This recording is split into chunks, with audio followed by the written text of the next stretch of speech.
Salut à tous, je suis super contente de vous retrouver comme toutes les semaines.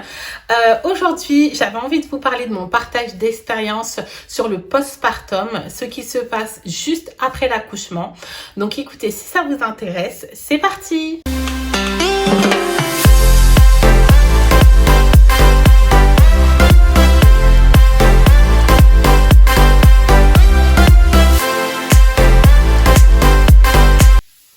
Alors, je vous avais parlé du coup de ma grossesse pour bébé 3, donc c'est-à-dire je vous avais déroulé un petit peu le déroulement de mon premier trimestre, de mon deuxième trimestre. Je vous ai raconté le récit de mon accouchement. Je vous ai donné plein de petits conseils pour pouvoir gérer le début de l'allaitement, le retour à la maison, le séjour à la maternité. Mais je vous avais pas encore parlé réellement de ce qui se passe dans notre corps, dans notre tête, juste après avoir accouché. Parce que c'est vrai que voilà, la grossesse, c'est normalement un très bon moment, une très bonne période. L'accouchement aussi, quand ça se passe très bien, ça c'est un super moment, c'est des super souvenirs. Mais c'est vrai que du coup, après, nous, on est vraiment focus sur son bébé et on pense pas vraiment à prendre soin de nous et à tout simplement décrypter un petit peu nos émotions. Donc le postpartum, qu'est-ce que c'est du coup pour celles qui ne le savent pas? Du coup, c'est la période qui arrive juste après l'accouchement en fait. Une fois que vous avez accouché, voilà, dès que vous avez en fait expulsé votre bébé, voilà, le postpartum commence à partir de là. Il n'y a pas vraiment de durée, voilà, il y a certaines personnes qui peuvent dire que ça dure environ 6 semaines jusqu'à au-delà, 1, 2, 3 ans même. Voilà, moi pour ma part, le postpartum pour bébé 3 a duré environ 2 semaines, 15 jours voilà, 15 jours, 2 semaines à peu près. Vous n'êtes pas censé forcément savoir si vous n'avez jamais accouché, c'est-à-dire que juste après votre accouchement, vous n'avez pas vos règles pendant 9 mois, mais c'est vrai que après tout se rattrape, c'est-à-dire que vous avez des saignements qu'on appelle plus communément les lochies. Voilà, donc c'est des saignements qui arrivent juste après votre accouchement. Donc c'est pour ça qu'en fait en général on vous conseille de mettre dans votre valise de maternité des grosses protections hygiéniques ou alors des couches hygiéniques. Je vous avais fait en fait le détail de ma valise de maternité que je vous mets juste là dans le petit si ça vous intéresse. C'était vraiment une valise de maternité bien détaillée où je vous disais tout ce qu'il fallait emporter et pour vous et pour votre bébé après l'expérience du coup de mes 2 précédents séjours avec mes 2 précédents enfants. Donc c'est vrai que je pense que c'est une vidéo qui pourra vraiment vous aider si vous êtes en train de confectionner votre valise de maternité, donc n'hésitez pas à aller la voir. Donc du coup voilà, vous avez des saignements très importants, très abondants. Tout dépend bien sûr de chaque femme, mais pour moi, pour ma part, j'avais des saignements très abondants, pardon. Voilà, pendant 3-4 jours, une semaine quand même, hein, une bonne semaine, j'avais vraiment des gros saignements. Voilà, donc du coup c'est pour ça que j'utilisais les couches menstruelles que je vous avais mis du coup dans cette valise de maternité. Je vous mettrai la photo juste ici.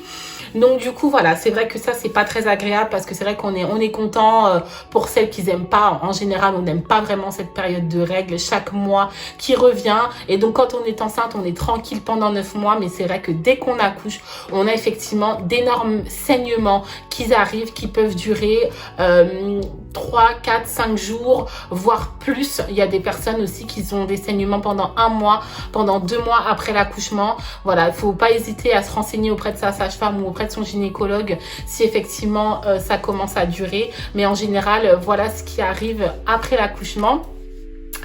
Il y a aussi la mise en place de l'allaitement. Je vous avais fait effectivement une vidéo dédiée à ce sujet que je vous mets également dans le petit ici si vous voulez retourner la voir. Voilà, la mise en place de l'allaitement se passe effectivement pendant le postpartum pour les mamans qui souhaitent allaiter. Donc voilà, la mise en place de l'allaitement, moi pour ma part, avait débuté par des petites douleurs. C'est vrai que c'était la première fois que je ressentais en fait des douleurs comme ça parce que j'avais déjà allaité mes 2 précédents enfants et c'est vrai que j'avais pas eu de difficulté à laquelle ni de douleur pour l'allaitement. Et c'est vrai que là pour bébé 3 effectivement je commençais à ressentir des douleurs à la mise au sein, voilà, comme des petites tiraillements, des petits cisaillements en fait sur le mamelon. Et c'est vrai que j'en avais parlé à ma sage-femme, voilà, comme quoi il faut toujours en discuter quand vous sentez qu'il y avait des petits trucs qui ne vont pas, qui ne sont pas normaux.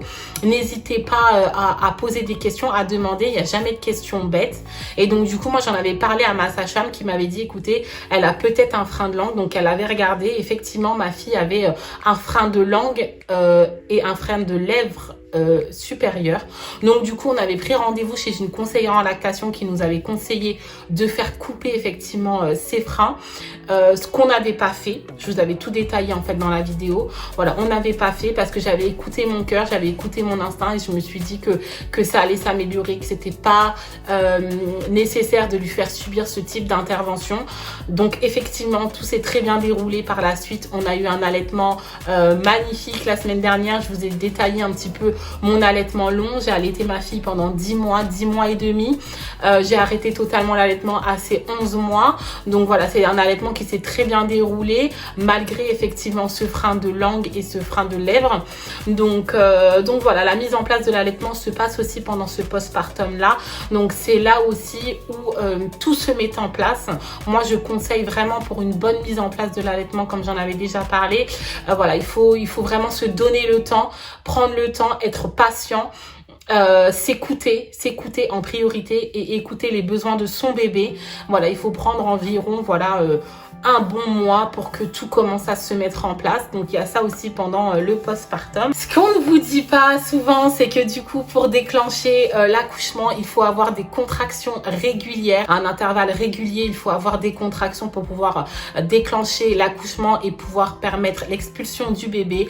Mais ce qu'on ne vous dit pas aussi, c'est qu'on a des contractions très fortes après l'accouchement. Oui, effectivement, parce qu'en fait du coup quand on est enceinte, on a l'utérus qui grossit, qui peut arriver jusqu'au niveau en dessous de la poitrine. Et du coup pour que l'utérus puisse se contracter et reprendre sa place initiale, il faut avoir des contractions. Et pour ma part, moi en général ça arrivait, même pas en général, ça arrivait tout le temps. Du coup quand je mettais bébé au sein, donc dès qu'elle était au sein et qu'elle tétait, ça me faisait des contractions, mais je crois qu'elles étaient encore plus douloureuses que les contractions que j'ai eues quand j'étais en travail. Loin de moi l'envie de dégoûter ou de faire peur aux futures mamans qui vont accoucher, mais vraiment je préfère vous prévenir parce que c'est vrai que moi pour mes 2 premiers enfants, je l'ai pas ressenti aussi fort. Et ce qu'on m'a dit après par la suite, c'est-à-dire que plus on a des enfants et plus ces contractions sont fortes et douloureuses. Donc voilà, je préfère vraiment vous en parler, que vous soyez préparés au cas où.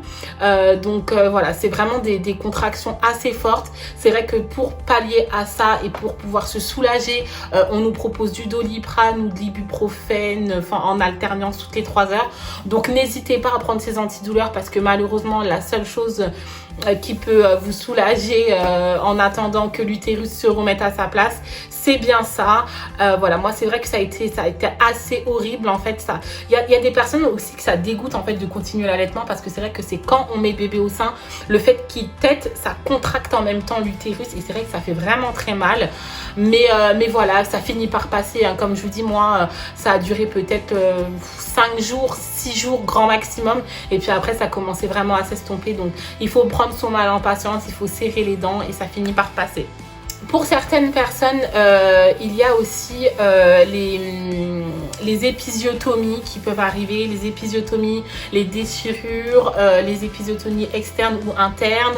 Il peut aussi arriver d'avoir des hémorroïdes, oui, c'est pas très glamour, mais ça arrive.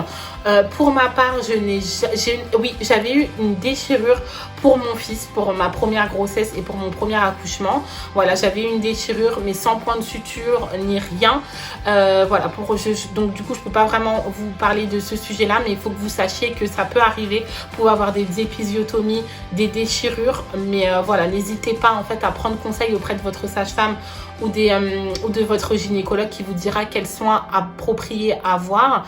Il y a aussi possibilité d'avoir des hémorroïdes, oui effectivement, parce que avec la poussée, les contractions, tout ça, donc c'est possible d'avoir des hémorroïdes. Mais moi je sais que par exemple à la sortie de ma maternité, même si effectivement j'avais pas eu ce genre de soucis, mais on m'avait prescrit automatiquement des, il me semblait que c'était des oh je pouvais même pas vous dire, je me rappelle plus exactement, mais il me semblait que c'était des gélules ou des suppositoires, il me semble que c'est ça, voilà, en prévention, donc voilà, pourquoi ne pas le faire pour éviter en fait tous ces désagréments là, parce que c'est vrai que ça peut être très désagréable. Le sujet aussi qui peut revenir aussi pas mal, on a vraiment envie de reprendre son corps d'avant, de retrouver son ventre plat, mais sans vouloir vous faire peur, ça n'arrive pas tout de suite. Non, c'est pas à votre sortie de la maternité que du coup vous allez retrouver votre corps d'avant, votre ventre. Vous allez encore avoir un ventre pendant un long moment, donc ça c'est vrai qu'effectivement ça peut décourager certaines, ça peut démoraliser certaines, mais voilà, comme j'ai envie de vous dire, tout revient. Si vous voulez reprendre le sport après avoir fait votre rééducation du périnée, voilà, pourquoi pas reprendre les abdos, parce que c'est vrai que les abdos en fait ils sont complètement partis en fait pour laisser la place au bébé. On a le ventre déformé, pour certaines on a des vergetures, mais bon voilà, c'est le jeu, hein, j'ai envie de vous dire, c'est pas du tout pour vous dégoûter, mais voilà, ça arrive. Moi encore, voilà, si je vous montre des photos, j'essaierai d'en retrouver, si je vous montre des photos avant ma première grossesse et maintenant, voilà, mon corps n'a plus rien à voir, mais j'ai appris à l'accepter, j'ai appris à l'aimer comme il est, parce que je le remercie tous les jours. Il faut que vous pensiez à remercier votre corps, parce que c'est grâce à lui que vous avez vos enfants, que vous avez vos trésors. Mais voilà, mais je n'ai pas honte du tout du corps que j'ai, c'est mon corps de maman. Après voilà, on n'est pas obligé de se laisser aller non plus. Si on a envie de reprendre le corps qu'on avait avant, pourquoi pas, mais prenez le temps de vous reposer tout simplement. Vous avez vécu un long moment, 9 mois c'est long, entre voilà les personnes qui avaient des vomissements au début de la grossesse, tous les maux de la grossesse, en fait il faut laisser le temps à son corps de reprendre son rythme. Donc ne vous pressez pas, si vous avez envie de reprendre le sport, faites-le après votre rééducation du périnée, remettez-vous en forme. Si ça ne vient pas tout de suite, bah, ça viendra après, mais voilà, aimez votre corps, remerciez-le, surtout le fait de vous avoir permis de pouvoir arriver au bout de votre grossesse, d'avoir permis cet accouchement, d'avoir permis votre allaitement ou pas. Enfin voilà, il faut vraiment rester reconnaissant à notre corps. Et du coup, pour terminer cette vidéo, j'avais envie de vous parler un petit peu du baby blues, parce que c'est vrai que pendant le postpartum, ça peut arriver effectivement d'avoir du baby blues, d'avoir des dépressions postnatales. Oui, effectivement, ça arrive. Moi, c'est vrai que je me rappelle que pour ma première grossesse, pour mon premier accouchement et avec mon fils, c'était vraiment compliqué, parce que je me mettais une pression telle que je me stressais en fait dès qu'il pleurait, dès que je savais pas comment répondre à ses besoins. J'étais angoissée, je voulais que tout soit carré, que tout soit parfait, je voulais vraiment prouver aux autres que j'étais une bonne maman. Et en fait après, mon mari je le remercie toujours, mais oui, c'est lui qui m'a dit mais arrête, tu dois rien à personne. Concentre-toi sur toi, concentre-toi sur ton bébé, concentre-toi sur nous. Arrête de vouloir prouver aux autres parce que tu n'as rien à prouver. Juste fais les choses que tu as à faire et tout ira bien. Et c'est lui qui m'a déculpabilisée, parce qu'on a vraiment tendance à culpabiliser beaucoup. Mais il faut vraiment relativiser et se déstresser tout simplement. Je vous avais fait une vidéo aussi sur le sujet de mon expérience de maman 3 fois. Je vous la mets aussi juste là si vous voulez aller la voir. Mais voilà, moi en fait j'ai envie de vous dire, voilà, les dépressions ça arrive, hein, ça arrive, il faut vraiment se faire aider. Si vous sentez que ça ne va vraiment pas, que vous avez besoin de parler, n'hésitez pas, hein, même si vous avez envie de me laisser en commentaire des messages, si vous avez besoin de conseils ou si vous avez envie de discuter, il n'y a pas de souci. Moi je suis là, vous pouvez me laisser des petits messages en commentaire, je me ferai un plaisir d'y répondre. Mais c'est vrai que voilà, il faut savoir que ça peut arriver d'avoir des dépressions, un baby blues après l'accouchement, parce qu'en fait c'est le temps en fait tout simplement de s'adapter à cette nouvelle vie. C'est le temps de se dire bah en fait voilà, j'ai plus autant de temps pour moi que j'en avais avant, j'ai un petit être à m'occuper, j'ai des responsabilités. Et c'est vrai que ça, pour certaines personnes, on s'en rend pas compte tout de suite. Et le fait d'avoir le bébé comme ça et qu'il pleure, on ne sait pas vraiment répondre à ses besoins, qu'on n'a plus forcément le temps de prendre du temps pour soi tout simplement, bah, ça peut être déconcertant pour certaines, mais voilà, n'hésitez pas à en parler, n'hésitez pas à vous faire aider, n'hésitez pas à ne pas rester dans votre coin tout simplement, il faut vraiment en parler. Donc voilà, comme je vous ai dit précédemment, si vous avez des petites questions, si vous avez des choses que vous voudrez qu'on développe un petit peu plus, n'hésitez pas à me les mettre en commentaire, je me ferai un plaisir d'y répondre. En tout cas, j'espère moi que cette vidéo aura pu vous plaire, aura pu surtout vous aider parce que c'est mon but. Et du coup, moi je vous fais d'énormes